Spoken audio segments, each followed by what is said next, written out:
बच्चों, good morning. Welcome to chemistry zone redox chapter.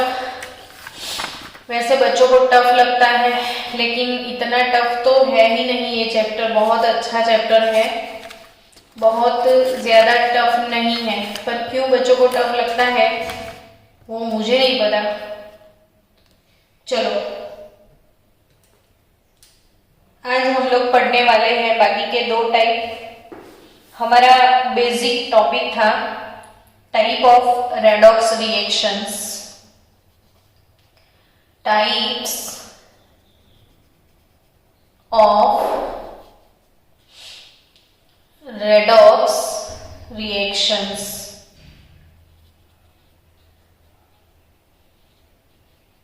जिसमें बच्चों हम लोगों ने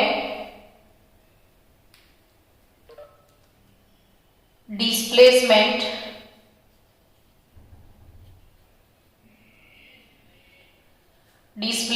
रेडॉक्स वो पढ़ लिया। यहाँ वेट फॉर 1 मिनट। चलो, सेकेंड था। अच्छा, डिस्प्लेसमेंट में भी अपने दो डिस्प्लेसमेंट पढ़े थे, मेटल डिस्प्लेसमेंट और non metal displacement. Second type का जो रिएक्शन है वो था डिसप्रपोर्शनेशन, है ना। डिसप्रपोर्शन वाला पढ़ लिया आपने। अब थर्ड वाला कौन सा है वो आज पढ़ लेंगे। तो थर्ड है कॉम्बिनेशन रेडॉक्स। वैसे तो आप बोल दोगे कि वर्ड से ही पता चल गया क्या होने वाला है। तो कॉम्बिनेशन रेडॉक्स मतलब क्या है? तो कॉम्बिनेशन यानी डिफरेंट स्पीसीज का कॉम्बिनेशन होगा। जैसे carbon solid, O2 gas gives CO2 gas. तो कार्बन सॉलिड का ऑक्सीजन के साथ कॉम्बिनेशन होके CO2 प्रोड्यूस हो गया। कार्बन का ऑक्सीडेशन स्टेट 0, ऑक्सीजन का ऑक्सीडेशन स्टेट 0, कार्बन का +4 हो गया, ऑक्सीजन का -2, यानी कार्बन ऑक्सीडाइज हो गया, ऑक्सीजन रिड्यूस हुआ। ये 0 से -2 हो गया, ये 0 से +4 हो गया। ऑक्सीडेशन रिडक्शन साइमल्टेनियसली दोनों हो रहे हैं, तो ये रेडॉक्स भी है। तो actually it is combination reaction तो है ही है, लेकिन उसके साथ ये रेडॉक्स भी है, तो it is combination redox. Magnesium metal का रिएक्शन अगर नाइट्रोजन गैस के साथ किया जाए तो आपको मिलेगा मैग्नीशियम नाइट्राइड। क्या मिलेगा? Magnesium nitride. मैग्नीशियम का वैलेंसी फैक्टर +2 होता है, नाइट्राइड का -3, ये 2 ये 3, Mg3N2। मैग्नीशियम नाइट्राइड का फॉर्मूला क्या बनेगा? Mg3N2, 0 oxidation state +2 -3, magnesium oxidise हो गया, नाइट्रोजन रिड्यूस हो गया। ऑक्सीडाइज कौन हुआ? मैग्नीशियम, तो ये रिड्यूसिंग एजेंट हो गया। जिसका खुद का ऑक्सीडेशन होता है वो रिड्यूसिंग एजेंट, जिसका खुद का रिडक्शन होता है वो ऑक्सीडाइजिंग एजेंट। तो nitrogen is oxidising agent while magnesium is reducing agent, और मैग्नीशियम और नाइट्रोजन का कॉम्बिनेशन हो गया, मैग्नीशियम नाइट्राइड मिल गया। तो ऐसे रिएक्शंस को क्या बोलते हैं? Combination reaction. तो कॉम्बिनेशन रिएक्शन जिसका डेफिनेशन क्या हम बोल सकते हैं? A + B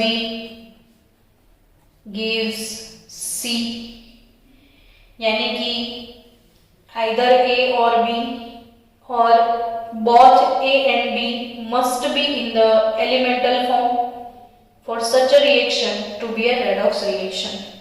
तो ये एलिमेंटल फॉर्म में है, ये भी एलिमेंटल फॉर्म में है।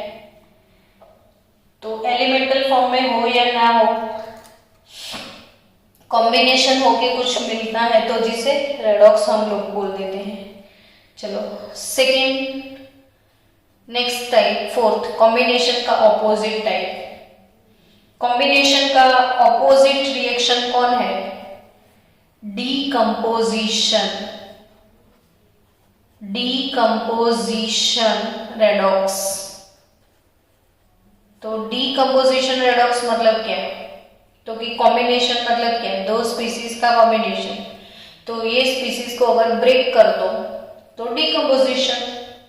कॉम्बिनेशन का opposite decomposition. For example 2H2O water, water का डीकंपोजिशन होता है तो 2H2 gas plus O2 gas, अगर ये दोनों कंबाइन होते थे तो कॉम्बिनेशन, इसका ऑपोजिट डीकंपोजिशन। हाइड्रोजन का ऑक्सीडेशन स्टेट +1, ऑक्सीजन का -2, हाइड्रोजन का 0, ऑक्सीजन का -0 हो गया ऑक्सीजन का, यानी ऑक्सीजन जो है वो ऑक्सीडाइज हो गया और हाइड्रोजन रिड्यूस हो गया। तो वाटर अगर ऑक्सीडाइज होता है तो ऑक्सीजन गैस रिलीज होता है, वाटर अगर रिड्यूस होता है तो हाइड्रोजन गैस रिलीज होता है। So oxidation of water gives oxygen gas and reduction of water gives hydrogen gas. This is decomposition redox. चलो सोडियम हाइड्राइड, अगर इसका डीकंपोजिशन हो जाता है तो sodium metal hydrogen gas. Sodium metal hydrogen gas. तो again it is decomposition reaction. Sodium hydride का decomposition 0, 0, +1, -1 metal hydride होता है तो हाइड्रोजन का ऑक्सीडेशन स्टेट -1 होता है। तो ये मेटल हाइड्राइड NaH, सोडियम +1 से 0 और हाइड्रोजन -1 से 0। तो सोडियम का रिडक्शन हो गया, हाइड्रोजन का ऑक्सीडेशन हो गया। बच्चों एक इम्पॉर्टेंट चीज आपको अभी इधर याद रखनी है, वो इम्पोर्टेंट चीज, वेट फॉर 1 मिनट, मैं आपको बोल दूं कौन सी है। तो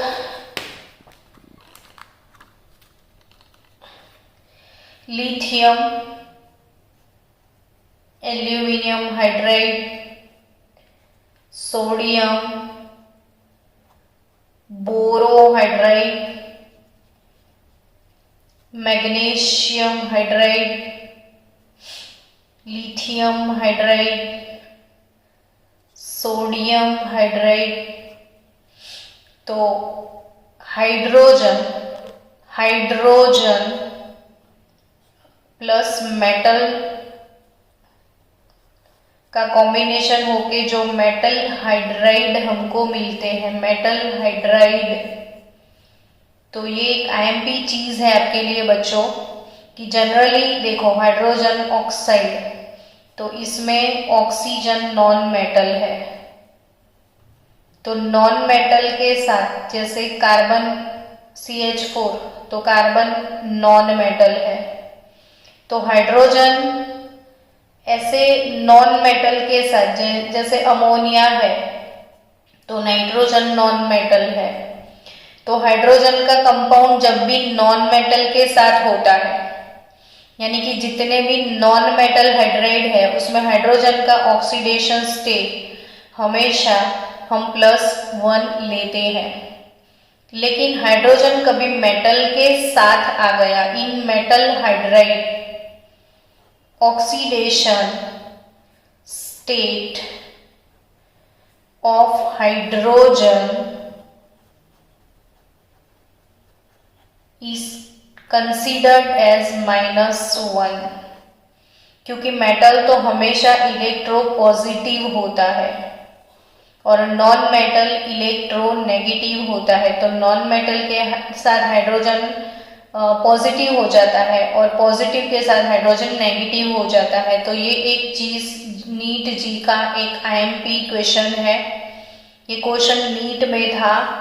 what is the oxidation state of hydrogen in LiAlH4? तो हाइड्रोजन मेटल के साथ अगर है तो उसका ऑक्सीडेशन स्टेट -1 होगा, ये याद रखना। चलो सपोज और एक कोई रिएक्शन है 2KClO3। 12th वाले बच्चों, ये रिएक्शन आपको पी ब्लॉक में काम में आएगा, सबको पता होना चाहिए। ये वाला जो मैंने थर्ड रिएक्शन लिख दिया है वो preparation of oxygen gas. Oxygen gas अगर लेबोरेटरी में आपको बनाना है तो पोटेशियम क्लोरेट का डीकंपोजिशन ले लो in presence of manganese dioxide catalyst. तो पोटेशियम क्लोरेट। चलो साथ साथ और एक चीज बतानी है बच्चों, आप सबको एक चीज याद रखनी है, ClO माइनस, ClO2 माइनस,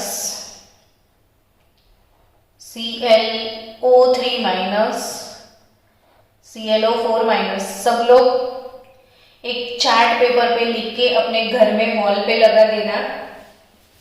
ये छोटी छोटी जो कंसेप्ट है वो नहीं आती है सबको, तो प्रॉब्लम करेगी आपको रेडॉक्स में। ये ClO minus, ClO2 minus, ClO3 minus, ClO4 minus. कल आपकी टेक्स्ट बुक में ये क्वेश्चन हमने सॉल्व किया था कि डिसप्रपोर्शन किसका पॉसिबल है। इसमें ये मैक्सिमम ऑक्सीडेशन स्टेट में है तो इसका डिसप्रपोर्शन नहीं पॉसिबल।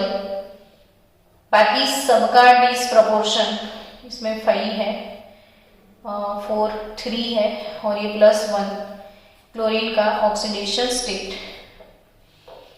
तो ये क्लोरीन के जो 4 रेडिकल है उनका नाम क्या है? तो ये है हाइपो क्लोराइट, ये वाला है हाइपोक्लोराइट, दूसरा वाला क्लोराइट। क्लोराइट से एक ऑक्सीजन कम हो गया तो एक ऑक्सीजन काइपो मतलब हाइपो, एक ऑक्सीजन काइपो मतलब हाइपो। तो इसमें से मैंने एक ऑक्सीजन काइपा तो इट इज हाइपा। सो ऑक्सीजन काइपो तो ए हाइपो। तो chloride hypochlorite. ClO3 minus chlorate, chlorate. अगर BrO3 माइनस होता तो वो होता ब्रोमेट और IO3 माइनस होता तो वो होता आयोडेट। तो ClO3 माइनस क्लोरेट और ClO4 माइनस पर क्लोरेट। नीट जी वाले बच्चों तुसी जाग जाना, इतना नहीं जागोगे तो मर जाओगे। ये हाइपोक्लोराइट, ये क्लोराइट, ये क्लोरेट और एक्सेस है तो पर वर्ड आ जाता है, पर क्लोरेट। एक्सेस मीन्स पर, काइपो मीन्स हाइपो। कुछ काइपो तो वो हाइपो। चलो चलो ये क्लियर, ये भी clear. Potassium chlorate, ClO3 minus chlorate के potassium chlorate. Decomposition of potassium chlorate gives us KCl or oxygen gas. It is a preparation of O2 gas, laboratory preparation of oxygen gas. Wait for 1 minute.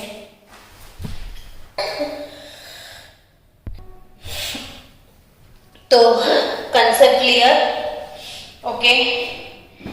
अब next topic आपको I think ये समझ में आ गया। Decomposition यानी कोई एक substance breakdown होता है और उसमें से और 2 नए कंपाउंड बनते हैं। बट हम रेडॉक्स पढ़ रहे हैं। अगर ऐसा कोई रिएक्शन है CaCO3 gives CaO plus CO2, ये भी डीकम्पोजिशन तो है लेकिन रेडॉक्स नहीं है। कैल्शियम 2 C+4 C+4, कोई चेंज नहीं आने वाला है इसमें, यानी इट इज नॉट रेडॉक्स। ना इसमें ऑक्सीडेशन है ना रेडॉक्स है, तो all decomposition reactions are not redox. Specific जिसमें ऑक्सीडेशन रिडक्शन होता है वही है रेडॉक्स, तो all decomposition reactions are not redox. Done. चलो अब इसमें ज्यादा टाइम खराब करने की जरूरत नहीं, और भी बहुत सारे टॉपिक हैं, तो आज एक दूसरे टॉपिक पढ़ना है आपको, और वो टॉपिक है ऑक्सीडेशन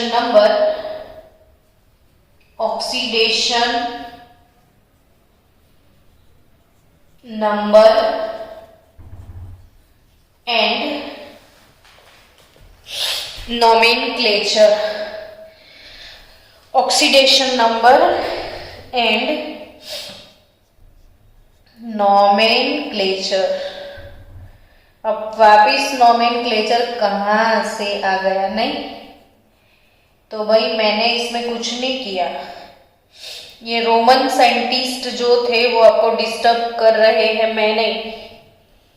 तो Roman scientist used the oxidation state of element in the nomenclature of metal compounds, and this method is known as Stock notation। कौन सा मेथड आप पढ़ रहे हो? Stock notation. अब ये स्टॉक नोटेशन मेथड आपको सीखना है। जैसे बच्चों कॉपर की बात की जाए तो कॉपर का ऑक्सीडेशन स्टेट कॉपर 1 भी होता है, कॉपर 2 भी होता है। अब सपोज कॉपर 1 का ऑक्साइड है और कॉपर 2 का भी ऑक्साइड है, दोनों का ऑक्साइड तो हो सकता है, तो दोनों का अगर ऑक्साइड है तो ऑक्साइड कंपाउंड कैसे बनता है वो सीखो। ये ऑक्सीडेशन स्टेट 1, ये ऑक्सीडेशन स्टेट 2, तो इसकी टोपी, इसके सर, इसके Cu2O, क्यूट O, और अगर इससे ऑक्साइड बनेगा तो +2 -2 बैलेंस, सीधा CuO। अब ये कॉपर तो कैसे लिखते हैं वही रोमन साइंटिस्ट ने सिखाया है कि फॉर्मूला दोनों के अलग अलग है, तो जब इसको लिखना होता है तो हम कैसे लिखेंगे? तो ऐसे इसको लिखना है कॉपर, ये भी, इसके लिए भी आप लिखोगे कॉपर, लेकिन ब्रैकेट में रोमन में ऑक्सीडेशन स्टेट लिखना होता है। ये है कॉपर 2 और ये कॉपर 1, ये कॉपर 1 ऑक्साइड, ये कॉपर 2 ऑक्साइड। नाउअडेज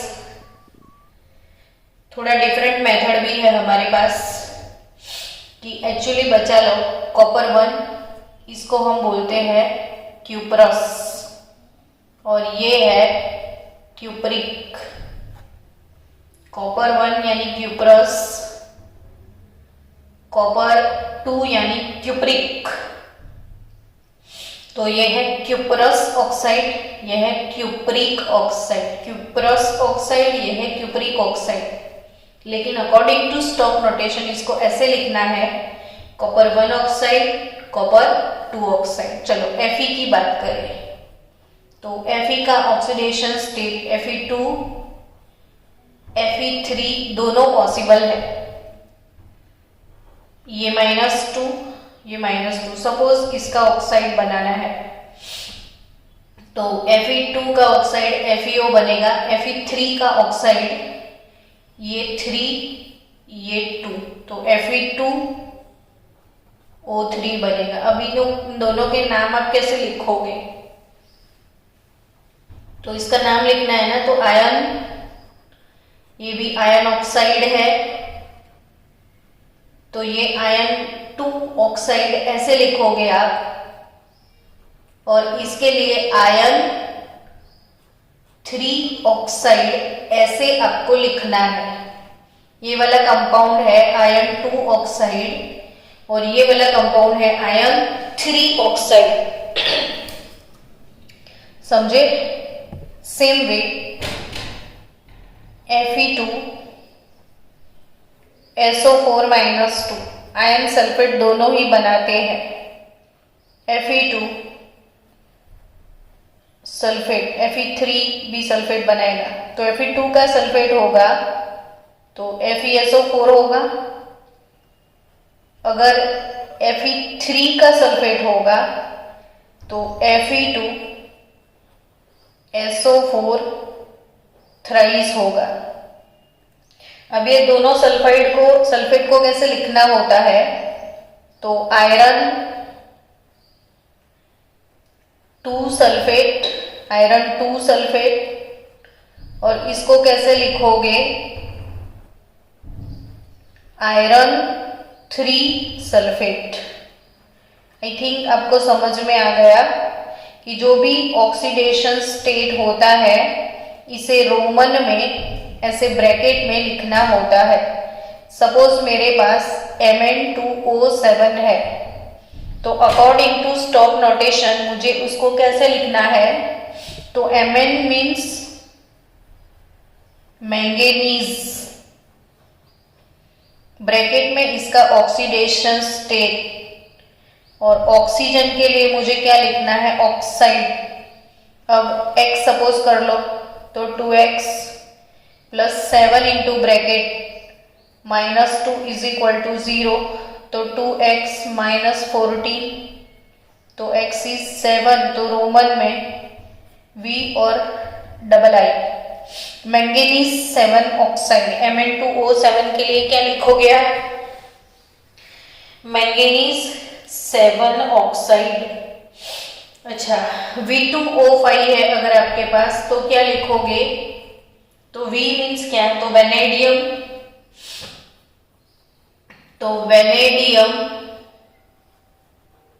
वेनेडियम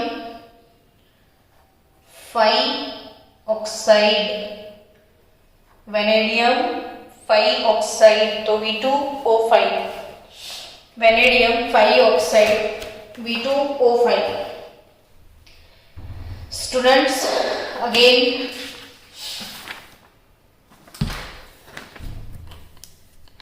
चलो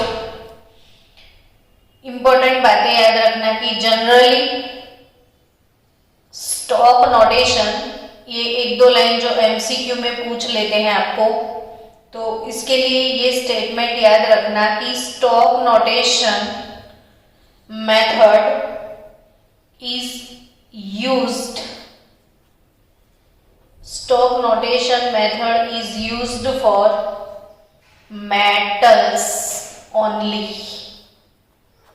किसके लिए यूज होता है? मेटल्स के लिए, but not for non metals.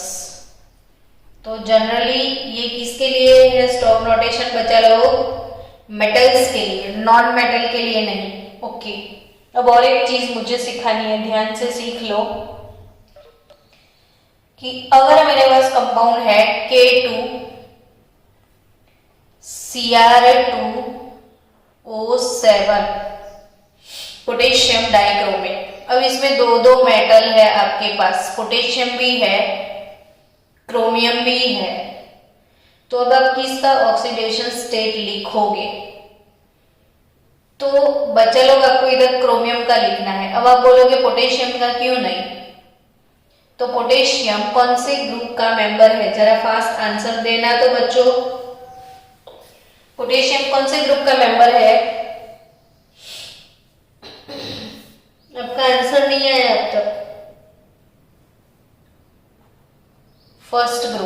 First group ली ना, की, रब, से फरियाद, तो सबके ऑक्सीडेशन स्टेट मैक्सिमम +1 है। इसके अलावा इनके किसी के भी कोई ऑक्सीडेशन स्टेट है ही नहीं।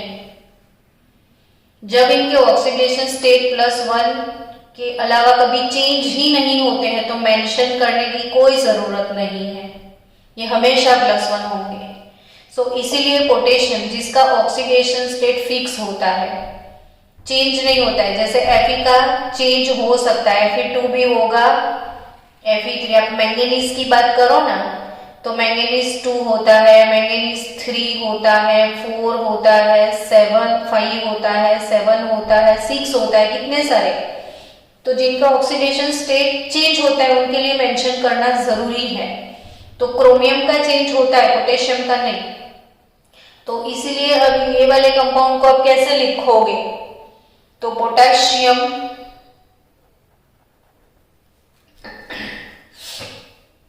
Cr2O7 दैट इज डाइक्रोमेट,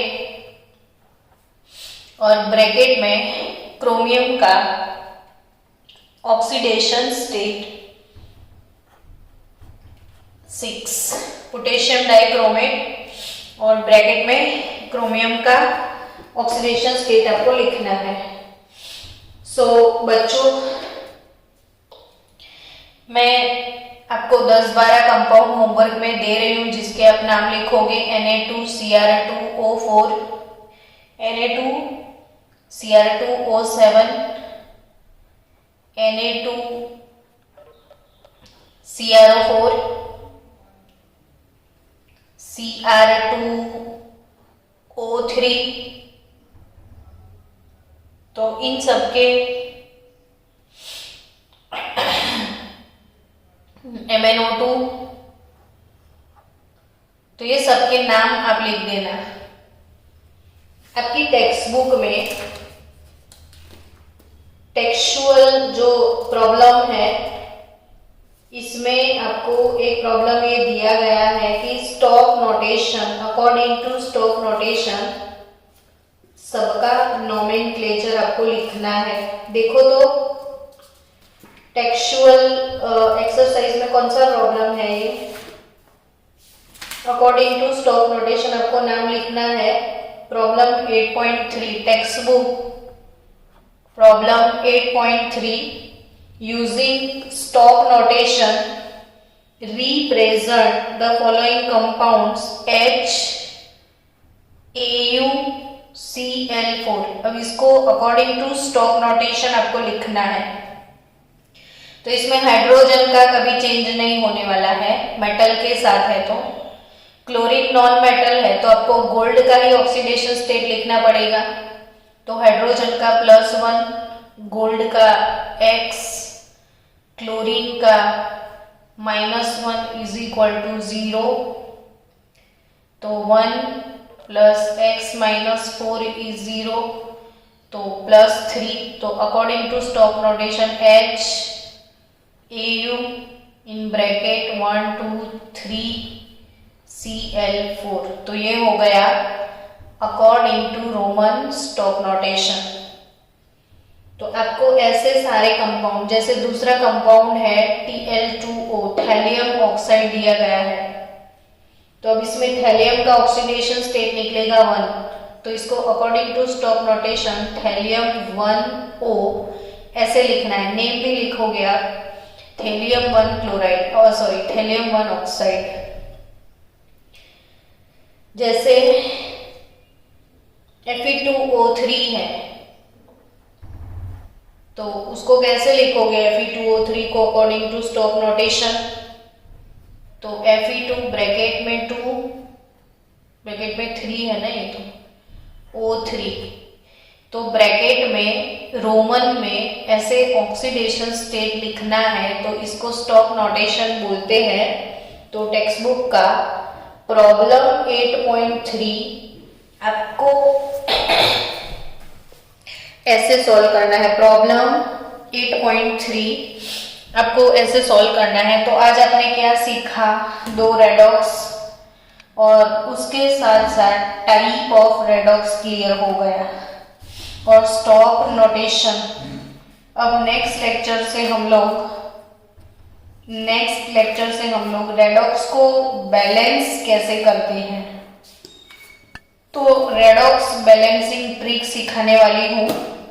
और इसके साथ साथ नीट में, जेईई में रेडॉक्स के जो क्वेश्चंस आते हैं वो क्वेश्चंस कैसे सॉल्व करने हैं आपको, ये सब चीज़ें आपको नेक्स्ट लेक्चर में मिलेगी। तो बच्चा लोग